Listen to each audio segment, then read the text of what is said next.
Okay, I think we're good to go.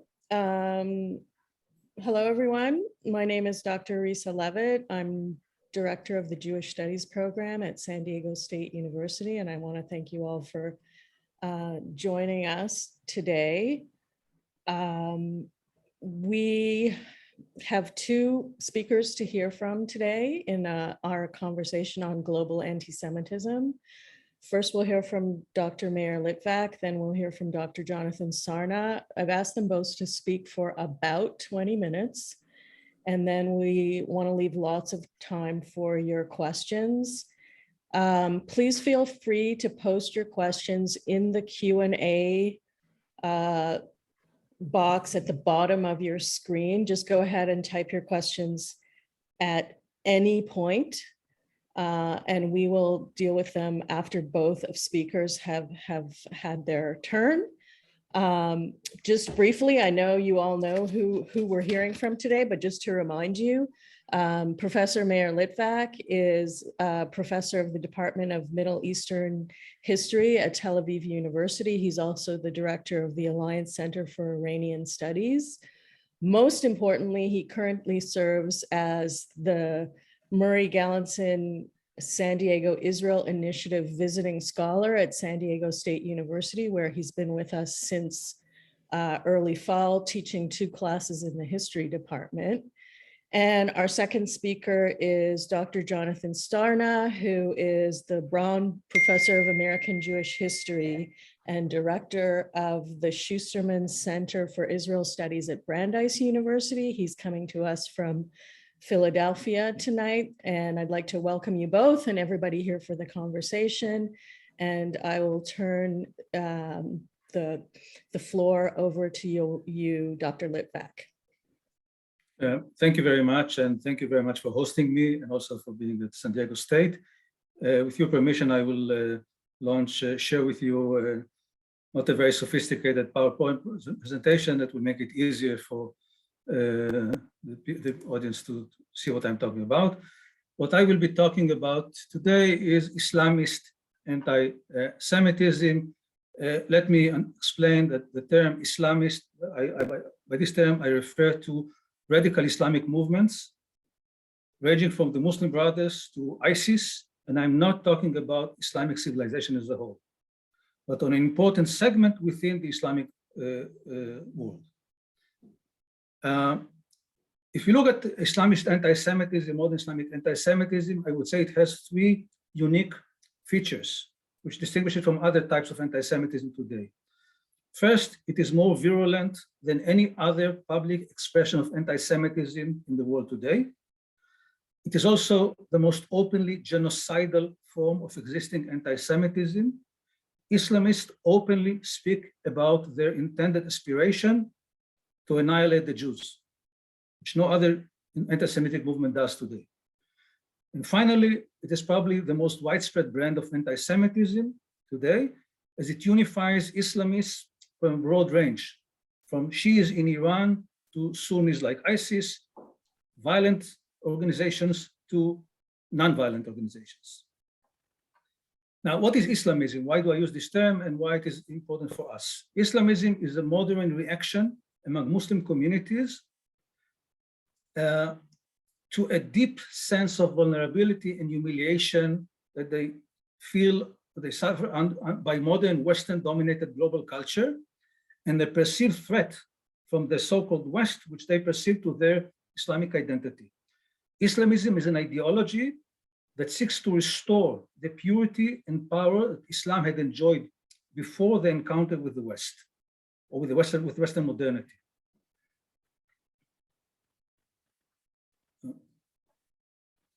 Islamism, in a way, is the reaction to the crisis of the modern Muslim world, to the weakness and the perceived humiliation of the modern Muslim world by the dominant West. The problem for many Islamists and Muslims is that the present-day reality of Islam contradicts the Muslim self-perception of Islam as a religion. The Muslim self-perception is that Islam as a religion has superseded all previous religions, and Islam, because it is the final word of God, has been destined to dominate other religions. This expression, this view is expressed in a popular saying in Arabic, which I'll say it in Arabic and then translate, Al-Islam ya'lu wa la yu'la alayhi. Islam should be on top, nothing can be above Islam. Now, Islamism is a local version of a global historical phenomenon of fundamentalism, of religious fundamentalism. And like all other fundamentalist, modern fundamentalist movements, Islamists believe that they have a claim on the monopoly over truth. Therefore, other religions are not simply wrong, but at best, other religions or people who disagree with Islamists are sinful, are sinners, and at worst, they are the enemies of the one true God and the one true divine message to humanity. Now, in addition, fundamentalists and Islamists view the world and history as a permanent battle that takes place everywhere and at all times. This battle has two dimensions. One is global and cosmic, that is in the entire world between the forces of good and forces of evil. The other one is in the soul of every believer. And again, it is a battle, it is a cosmic and spiritual confrontation between God's forces of good and Satan's forces of evil.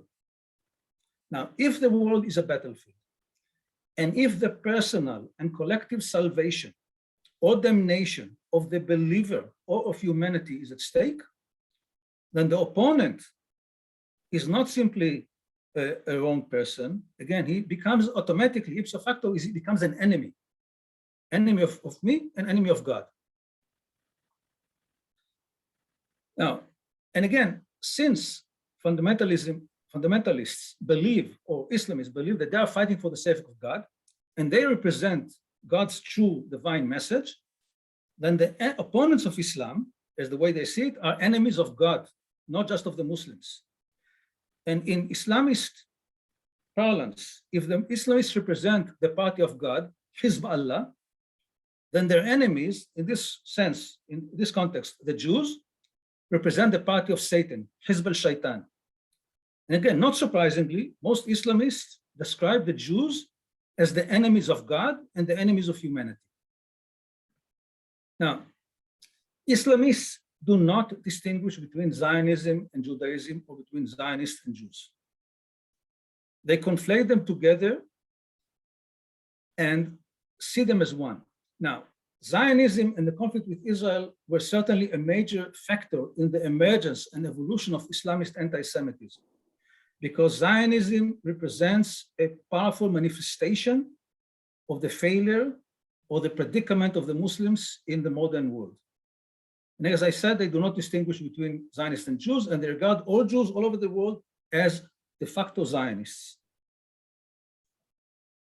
Here to give you just an example, when you can see how the use of anti-Semitic tropes for modern Israel. These are images taken from traditional European anti-Semitism, and they're applied to Israel or to modern Jews.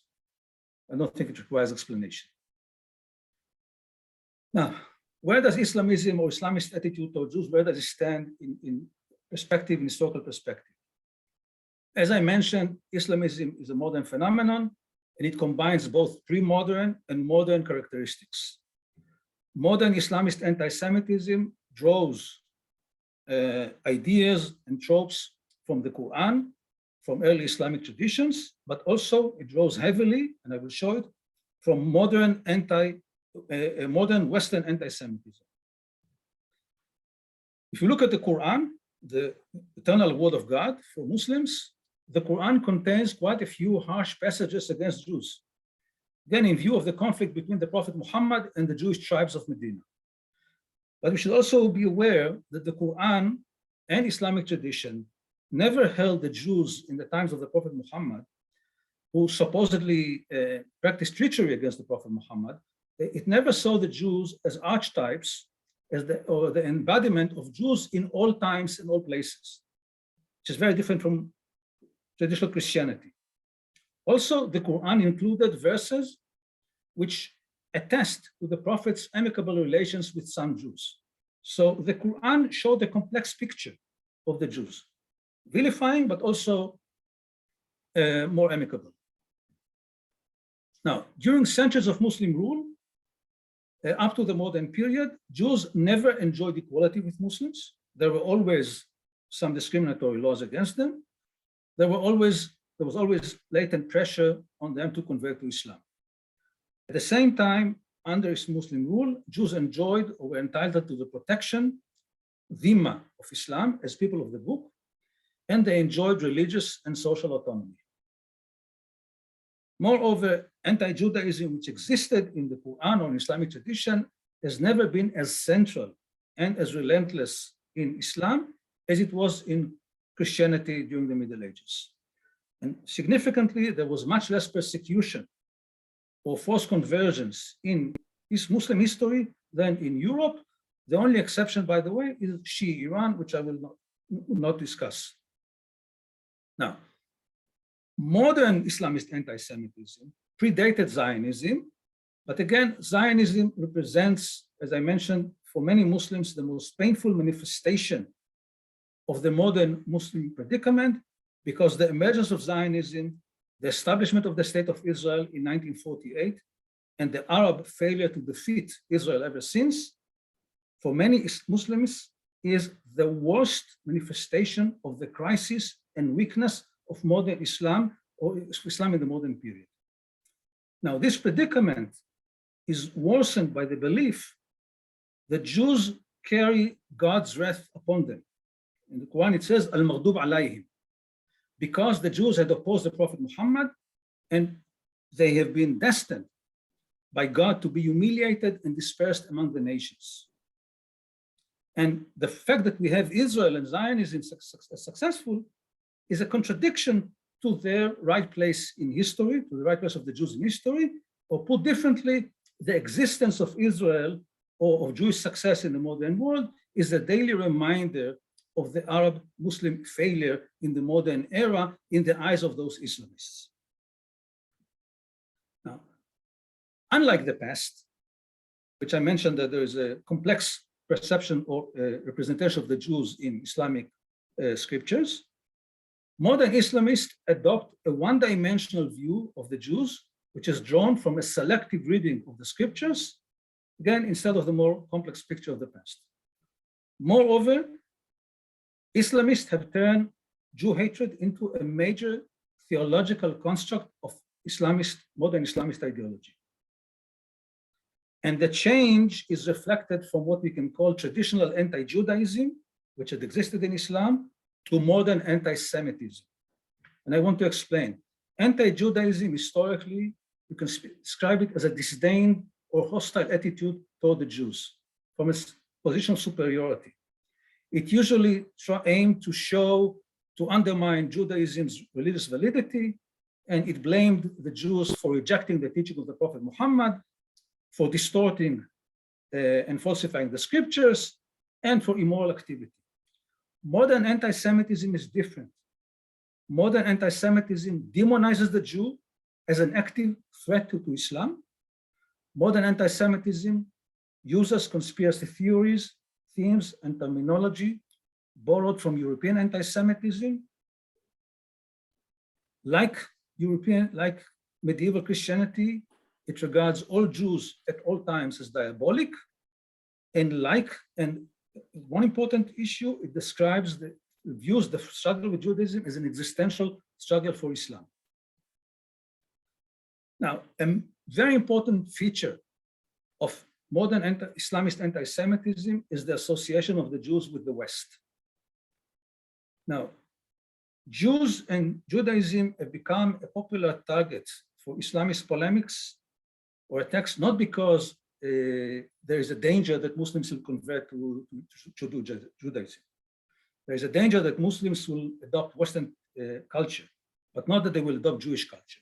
The problem that Islamists have with the Jews is that Jews are associated with the Western-dominated modernity and the dichotomy that exists between the West and Islam.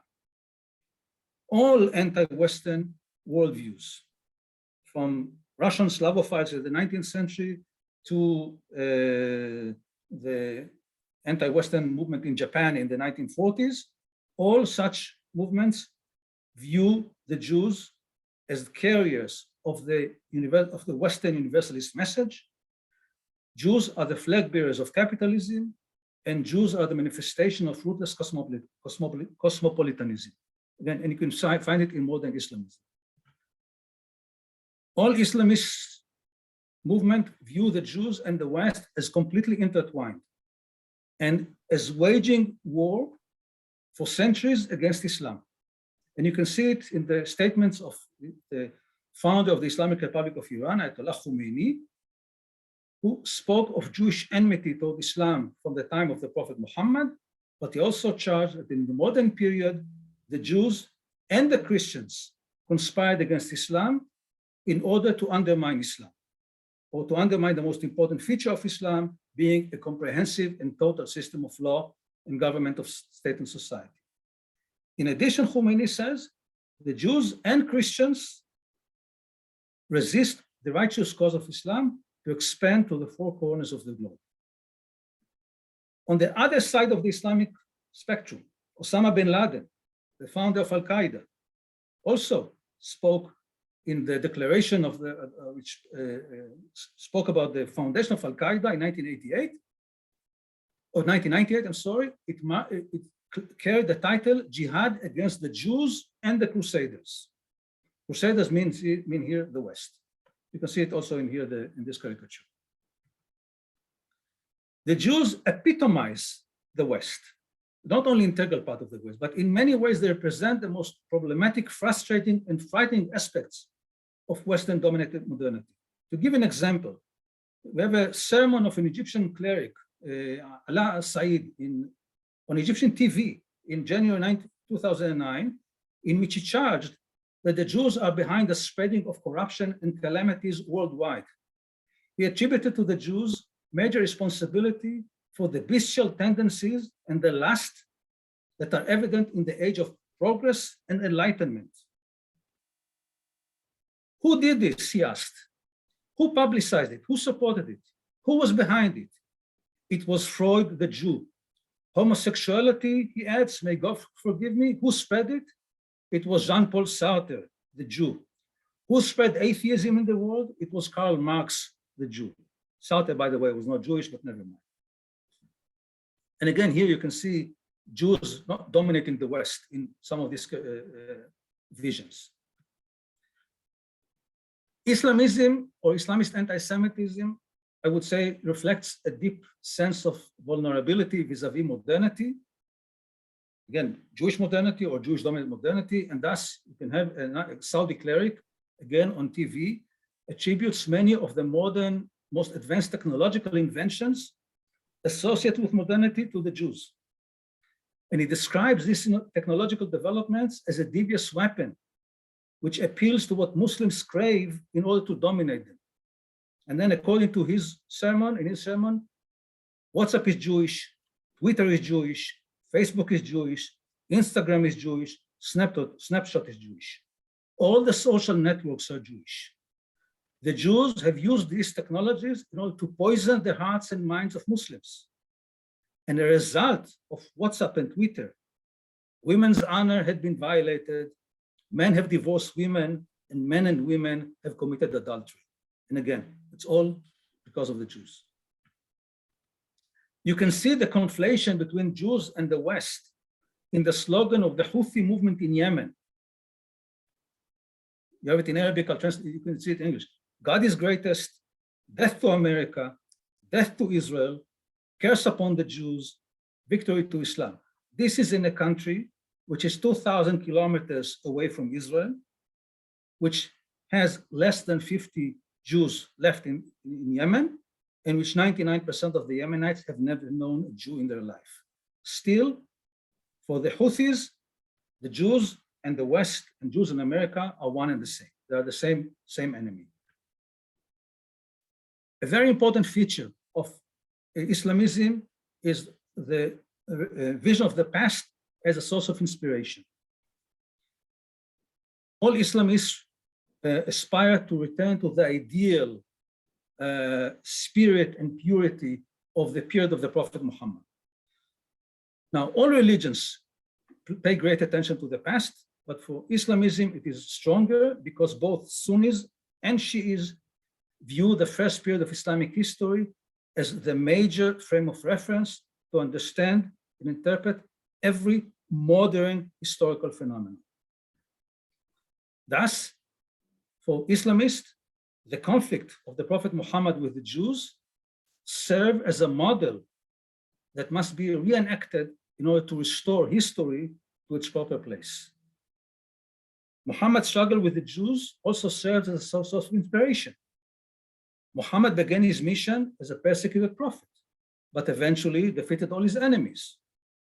So today, the Muslims may be weaker than their enemies, but they too shall be victorious at the end. Finally, you can say, the way that the Prophet dealt with the Jews after defeating them, from expulsion to wholesale massacre, serves as a model to be followed and repeated. Now, the resort to the past revived old themes that are borrowed from early religious textbooks that have typified the Jews as deceitful, bloodthirsty, hateful, money-loving, and conniving. It accused the Jews of falsifying the scriptures and of extreme hostility toward Muslims. Added to that, there's a new theme which regards the Jews as the cause of all the disasters that have befallen upon Arabs and Muslim societies in the modern period. And the Jews as the driving force behind the present negative image of Islam in the world and as the source of the wars that the West launches against the Muslim world. Now, since the past is a major frame of reference for understanding history, Islamists view the past and the present as fully intertwined. And they view the current struggle against Israel and Zionism very much as a continuation of the conflict between the Prophet Muhammad and the Jews. To give an example, many Islamists describe the destruction of the Jewish tribe of Banu Qurayza in 7th century Medina as a destruction of a major Zionist base in Arabian Peninsula. So we had Zionism back in the 7th century. You can see the link between the past and the present in the words of this prominent Saudi cleric, Muhammad Salih al-Munajjid, in May 15th, when he said, "The Jews today are the Jews of the past. This requires no proof. Allah made their traits clear to us, and the Prophet Muhammad clarified that our war with them will continue until the end of time." Now, all societies in crisis are often attracted to conspiracy theories, which again make life very simple. Everything becomes clear, all the problems are attributed to a powerful, sinister force behind them. Conspiracy theories also absolve societies from responsibility to their own problems because everything is attributed to a major external force. Conspiracy theories are very common in the Middle East today because of the deep social, political, and cultural crisis which many modern Muslim societies suffer today. And they're also popular because of the difficulty of many of these societies to cope with the challenges of the modern age. And not surprisingly, the most popular and notorious conspiracy theory in modern history, the Protocols of the Elders of Zion, has become extremely popular in the Muslim world. The protocols have been published in 59 editions since 1920 in the Muslim world, 59 editions in the Muslim world, and they're extensively quoted by all Islamist leaders and by all Islamist movements. Another manifestation of this resort to conspiracy theories, which also, by the way, enables Islamists to absolve their societies from any responsibility to their problems, is the attribution of Jewish origins to unpopular historical figures. To give you few examples among many, since the outbreak of the Arab Spring or the Arab upheaval in 2011, each political camp in the Middle East, whether revolutionary Islamists or government spokesmen, or often, have not only accused the other side of cooperating or conspiring with Zionism and the Jews, but also expose the other side as being Jewish. Which also tells you, by the way, that the Jew has become a symbol of evil. The moment you tell someone that he's Jewish, you depict him as evil. And thus, a host of leaders in the Arab world, from late President Abdel Nasser in Egypt, and Hosni Mubarak in Egypt, Muammar Gaddafi of Libya, Bashar al-Assad of Syria, the Saudi royal family, and even Islamist leaders like Hassan al-Banna and former Iranian President Mahmoud Ahmadinejad are all Jewish. They all have Jewish ancestors, and they are all evil because of their Jewish ancestry. Need to wrap up, Mayor. Okay, I'll wrap up. This is let's see here, and let me end with one point. Because the Jews are described as inherently corrupt and of spreading corruption in the world, and spreading corruption in the world is one of the greatest crimes in modern Islamist ideology, the solution to the Jewish problem in the eyes of all Islamist movements is eventual annihilation. All Islamist movements, from the Muslim Brothers to modern Shiism, explain that the deserving punishment for the Jews, for the crimes, for the corruption, is eventual annihilation.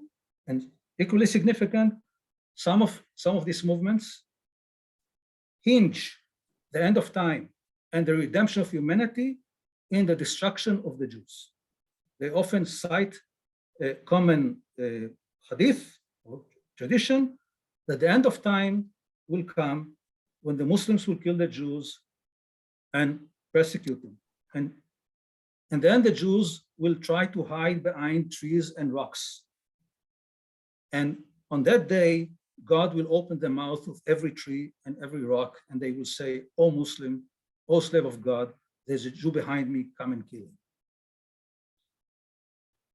So the redemption of humanity, according to some of these movements, depends on the eventual annihilation of the Jews. I will stop here. Thank you. Good, Jonathan. All right, welcome. I'm so happy to be able to follow Professor Litvak. He talks about Islamist anti-Semitism. My job is to remind us that there's actually been lots of anti-Semitism, and let's start the slides here in the United States next. Last January, many of you saw this. We were shocked. You're watching the insurrection, and there is this long bearded man wearing a Camp Auschwitz t-shirt emblazoned with skull and crossbones, under it the phrase, "Work brings freedom," which is the motto of Auschwitz, Arbeit macht frei. And on the back of the shirt was the word staff, as if to glorify those who participated in the extermination of 6 million Jews. Next, we shouldn't perhaps have been shocked by this. After all, the 2016 election was riddled with anti-Semitic subtle memes, note that Star of David, and messages. Next, and the Unite the Right rally in Charlottesville in 2017 with the cry, "Jews will not replace us." And a year after that, next, in 2018, is the mass shooting in Pittsburgh's Tree of Life Synagogue. Another next after that is the attack on the Chabad of Poway Synagogue by a gunman who accused Jews of planning genocide of the European race. All of these suggested fears of what was known as the alt-right. Yes, those extremists on the right had Jews in their sights. But it's important to remember that anti-Semitism in the United States is not only a characteristic of the extreme right. We also see it on the extreme left. Next slide, please. So here, 2019, a kosher market in Jersey City. And next, a Hanukkah party in Muncie. These were militant African Americans on the extreme left, fomenting anti-Semitism. And of course, in addition to the extreme right and extreme left, as we've heard from Professor Litvak, there's also next Islamist. And next Islamist, there you see it, anti-Semitism in the United States. Note the theme here that 9/11 is not caused by Islamists, it's really caused by Jews. So you really have three sources of anti-Semitism in the United States: extreme right, extreme left, and Islamist. Now, the reason I think that many are quite shocked by these developments, next slide, please, is that scholars beginning in the mid-1990s really optimistically concluded anti-Semitism had declined greatly in the United States. Indeed, as this book suggested, it had died. Far from being, next please, being persecuted, Jews had become white folks in America, people of privilege. There is a sense next that anti-Semitism is history, akin to the old wars of religion that once pitted Catholics against Protestants. Anti-Semitism is done and over with. And I think it's precisely that sense that anti-Semitism is done that explains why people are so surprised and puzzled. And indeed, there has been a return to the scholarly study. What's going on? And how did anti-Semitism develop in the United States? Now, the scholarly study of anti-Semitism really began after World War II. People wondered, how did the destruction of Jews happen? And was there anti-Semitism right here in the United States? And what you're seeing here is the most important early essay by a non-Jewish a great historian named John Hyam. He published this in 1957. It remains the starting point for serious scholarship on American anti-Semitism. Next, please. And Professor Hyam made a series really of four main points. Anti-Semitism is discontinuous. It waxes and wanes over time. Maybe it went down at the end of the 20th century, but he would not have been surprised to see it grow again in our century.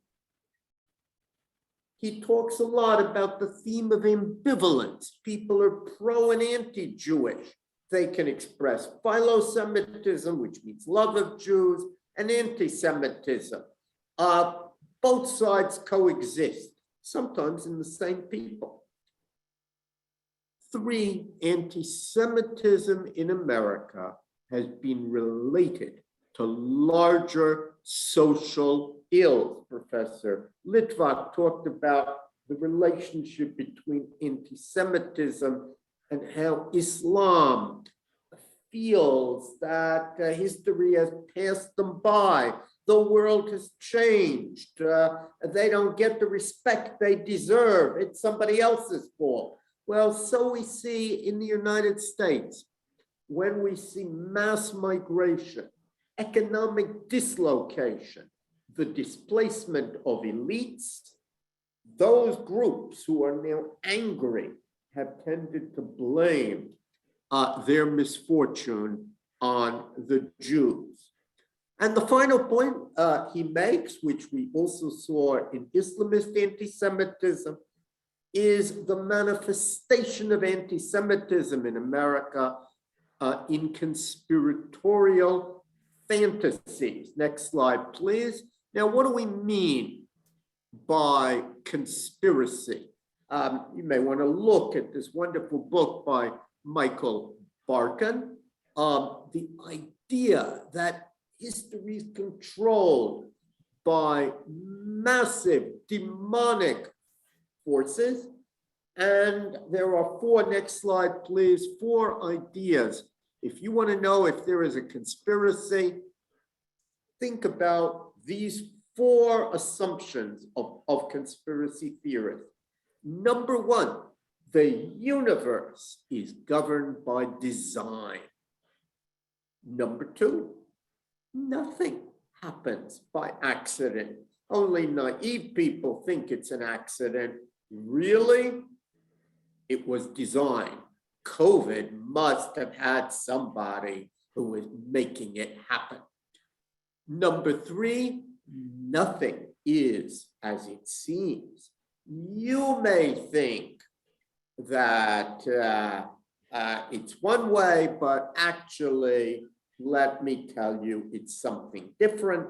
And number four, a conspiracy theory connects everything together. So to give an example, many of you remember Congresswoman Marjorie Taylor Greene argued that California forest fires were started by Jewish space lasers belonging to the Rothschilds so as to clear room for a high-speed rail project. Has every element of what we've talked about. Design, no, forest fires aren't accident, no accidents there. It's not as it seems. You may have thought they were forest fires, but actually it's caused by Jewish space lasers, and they have an aim, and so on. And everything is really connected. Now, next, please, if we had time, we would trace the history of anti-Semitism, which goes back to the very beginning of the Jewish presence in the United States. The person you're looking at is Peter Stuyvesant in 1654, when Jews sail into New Amsterdam, what is today New York. He tried to keep them out. He considers religious nonconformists a threat to public order, and Jews were the worst, deceitful, repugnant, hateful enemies and blasphemers of the name of Christ. And fascinatingly, he tells the Dutch West India Company, giving them, meaning the Jews, liberty, we cannot refuse the Lutherans and the Papists, meaning the Catholics. Yeah, there goes the neighborhood. In other words, and this is the takeaway lesson, and it's true today. In America, the fate of Jews and the fate of other persecuted minorities, then it was Lutherans and Papists, today it's other persecuted minority groups, but they're always intertwined. They were intertwined in the beginning, and they're intertwined today. Now, we obviously don't have time to go through the whole history of anti-Semitism in America. So next slide. Actually, what I want to do is now focus on recent developments that are significant And the point about George Soros, which you've probably heard and seen how he's seen as the symbol of Jewish control. First of all, although he may have Jewish roots, he's hardly identifies. But that's not what I want you to see. I want you to notice all the things that he's allegedly responsible for, from the Arab Spring to Black Lives Matter, to the Ukrainian Revolution. It's all linked, classic in a conspiracy theory. But Professor Litvak told you about the protocols of the elders of Zion. He is now seen as the central figure, just as next slide, 100 years ago, the same things were blamed on the Rothschilds. And the assumption was that they were really in control of everything. Now, next slide, please. Now, modern anti-Semites have a problem, which is the Jews look pretty much like everybody else. And so what we have begun to see is that anti-Semites on the right, but also sometimes on the extreme left, will single out Jews through the use of this symbol, 3 parentheses, they call it the echo. And it's really a means of outing those whom anti-Semites consider usurpers, outsiders, not true members of the white race. Next slide, please. There is a website popular in white nationalist circles that displays all sorts of photographs of Jewish women and men, which they download from different university websites. Indeed, they downloaded them from my university's website. You can even find my picture and name on it. But the real goal is to help you know who's a Jew and who's not a Jew. As you can see, they have a picture on the left. Someone told me it's of Taylor Swift at a younger age. Europeans are the children of God. And they, note that echo, meaning Jews, coded language is very common in this material. They are the children of Satan.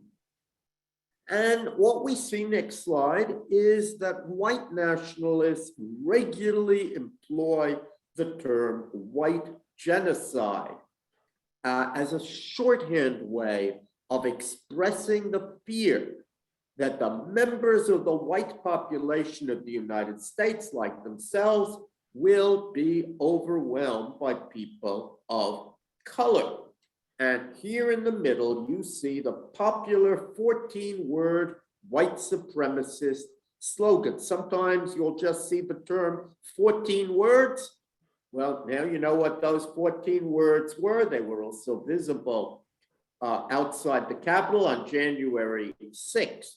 But I want you to look carefully at this slide. Look at that swastika embedded in the shield.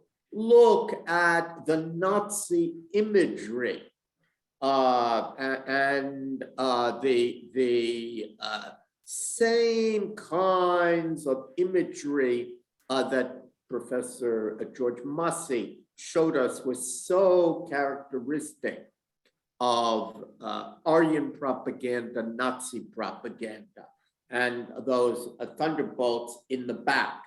And it's important to recognize the links that exist between especially right-wing anti-Semitism and Nazi ideology. Next, please. And here you see, we talk about goals. white nationalists, like the Islamist that Professor Litvak mentioned, argue that Jews are out to kill the white race, and therefore, and note this, counter-extermination. Those echoes tell you that without saying so explicitly, they want to kill Jews. That means Jew. Counter-extermination is our response. Once again, one sees that it's hard to distinguish Jews and Zionists. Next slide, please.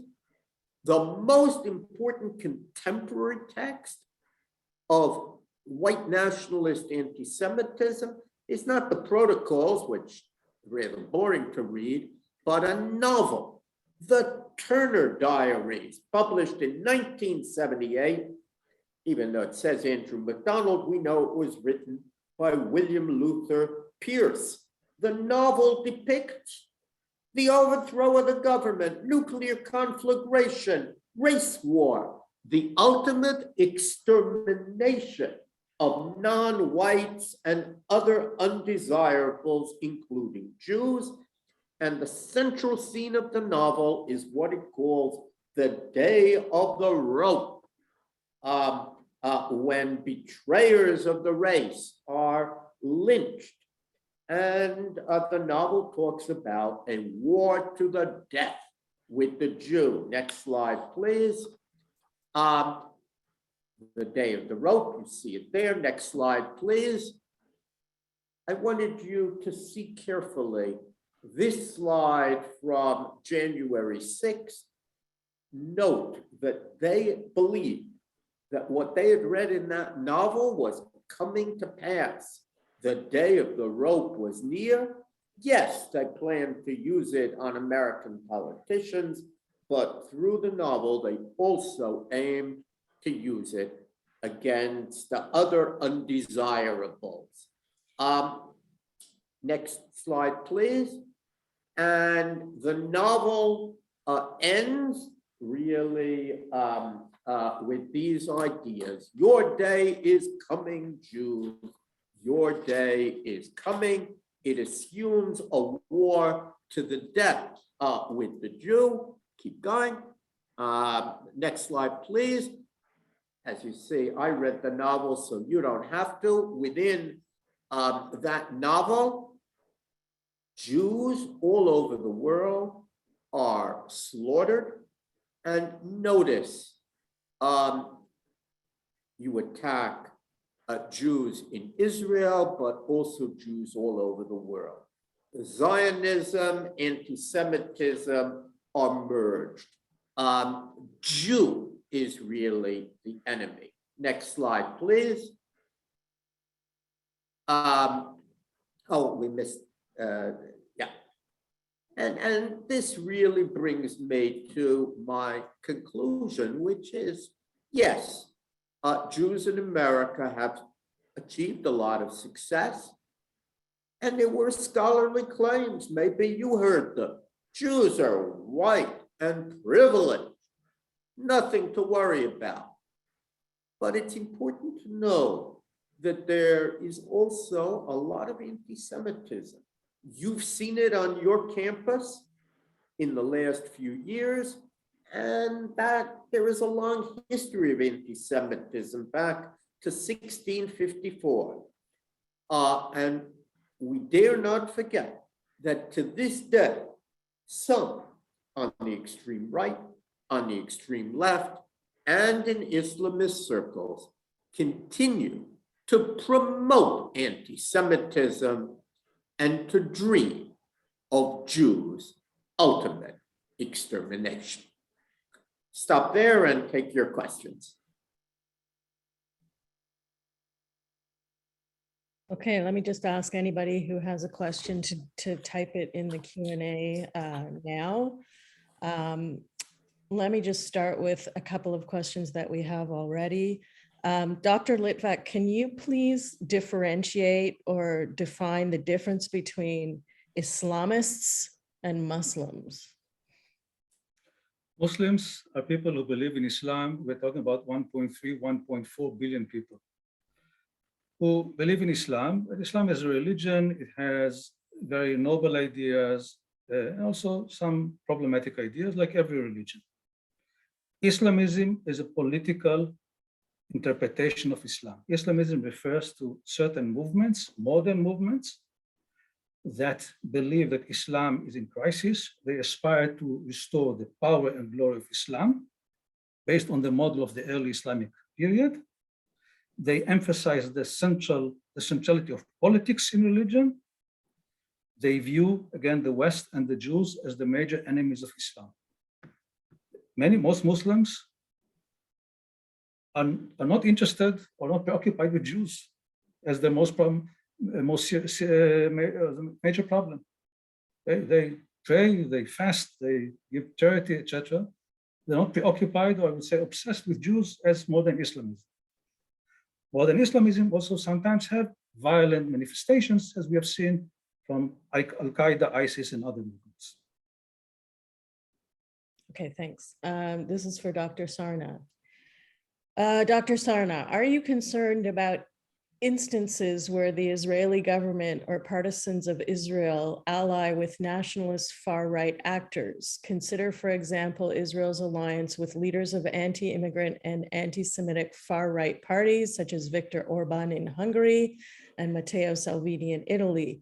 Also, at the event celebrating the move of the US Embassy in Israel to Jerusalem, the pastor John Hagee delivered the benediction. This pastor had years earlier declared the Antichrist will be homosexual and at least partially Jewish.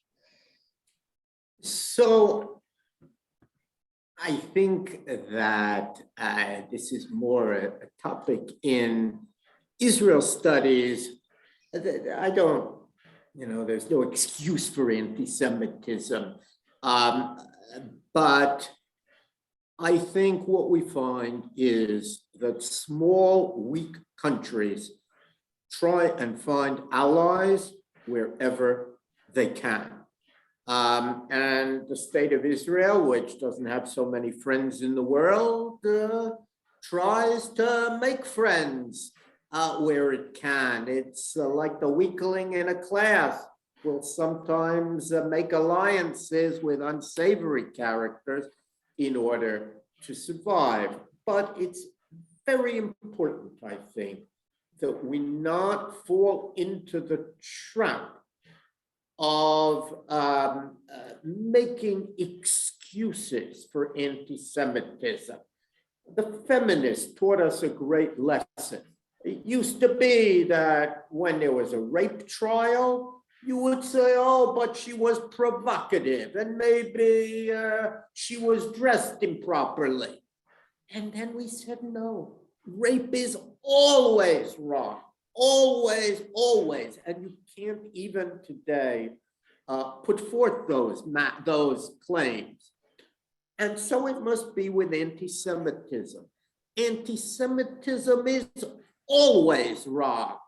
And finding excuses to justify it, to my mind, is akin to the people who, in my memory, used to find excuses to justify rape. Rape is always wrong. Anti-Semitism is always wrong. Dr. Litvak, how is Islamic fundamentalism different from Christian fundamentalism? There are some similarities, but some major differences. First of all, most Christian fundamentalists in the US, for instance, believe, at least outwardly, in the American democracy, in the American Constitution. Maybe not fully, but they adhere to the American Constitution. Islamists, by essence, are anti-democratic. One thing. Secondly, is, for instance, American fundamentalists are usually pro-capitalist. Islamist fundamentalism is anti-capitalist and associates capitalism with the Jews. Another important point is that American fundamentalists, again, I think most of them are not violent. I'm not an expert on American fundamentalism or Western Christian fundamentalism, but they're not violent. We have much more violence against in Islamic fundamentalism. And I would say that again, for Christian fundamentalists, they see themselves as part of the West, and they don't see the Jews as their major problem. Whereas with Islamist fundamentalism, it is the West and the Jews who are the two greatest enemies of Islam and of humanity. And here we think there's a difference. Great, thank you. Dr. Sarna, how do you explain the movement of the American left from support for the Jews in the 60s and 70s to the anti-Israel, anti-Semitic stance today?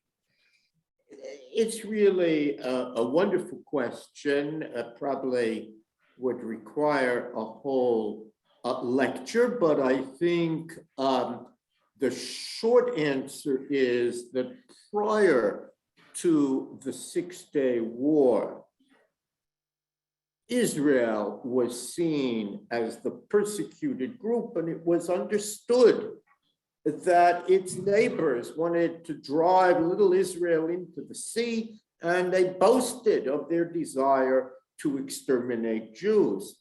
We've heard from Professor Litvak that those ideas are still present, but I don't think it's heard. Today, Israel is often perceived as not David, but Goliath, persecuting its neighbors and persecuting Arabs. And liberal Jews have been told, if you want to be recognized as someone who opposes racism, who opposes sexism, who is on the side of the persecuted, you cannot support Israel. You can't be both at once. Now, where it's written that you can't be both, I don't know, but I think that is really the reason. I think it's very important to take each case on its own, and certainly to recognize that the story that is told in order to transform Israel from David into Goliath is in many ways a distorted story.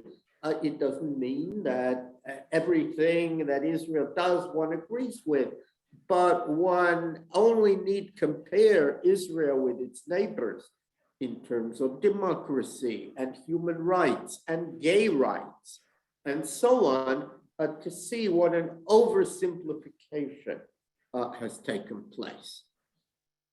Okay, so I think this question is probably posed to both of you, and I know, Dr. Sarna, you have to leave shortly, but we'll continue with the questions even if you have to leave, and just I want to thank you for your participation in case I don't get a chance to do that before you have to go. So here's a question for either one of you, and it's a great question. What are we supposed to do now in the face of all of this hatred based on ignorance and lies? How do we combat? I suggest you speak first. No one wants to answer this one. No, let me say one thing. Anti-Semitism is a problem of the Jews, but it's not only a problem of only the Jews. It is a sickness that plagues the world. It harms the Jews, but it harms others as well. Not only because today you blame the Jews and tomorrow you will do someone else, but because anti-Semitism is an easy solution or a cop-out of dealing with the real problems. The real problems of the Muslim world is not Israel. The real problem of the Muslim world, here I would cite an Iranian president, is poverty, corruption, mismanagement, and dictatorship. These are the causes of the Muslim world. The problem of the Russian peasant or the American worker who lost his job is not Israel, but it is certain socio-economic developments in America. If you blame the Jews, if you blame Israel for all the problems, you avoid or you evade addressing the problems. And then you eventually will pay the price. So one thing is, first of all, to explain that it's not only a Jewish problem, it is a broader problem. Second, we have to fight for the truth. Not only to show that we Jews are not monsters, but to show who the anti-Semites really are, who these people are, and the threat they pose to society as a whole. And in this sense, maybe we can make some difference.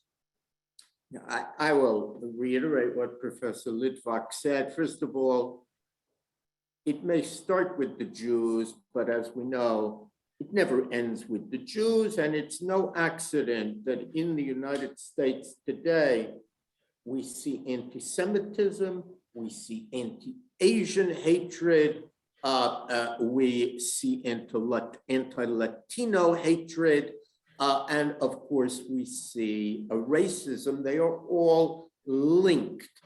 And it's a great mistake, I think, to assume that if only we solve, quote, the Jewish problem, that all those other issues would disappear. And similarly, like Professor Litvak, it is I agree here in America, that many times anti-Semitism is really a cover for a variety of other ills, a changing America. And instead of facing up to the challenges of a changing America, it's much easier to point to a particular group and to say, they are our problem. They are to blame. I think in terms of what we can do, first of all, what you're doing now, learning is the beginning. I think anti-Semitism and other forms of hatred have to be called out.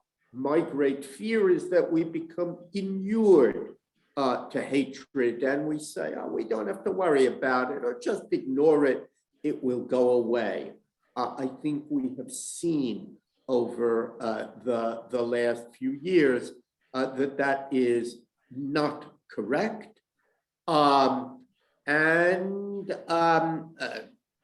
At its most extreme, it needs to be prosecuted.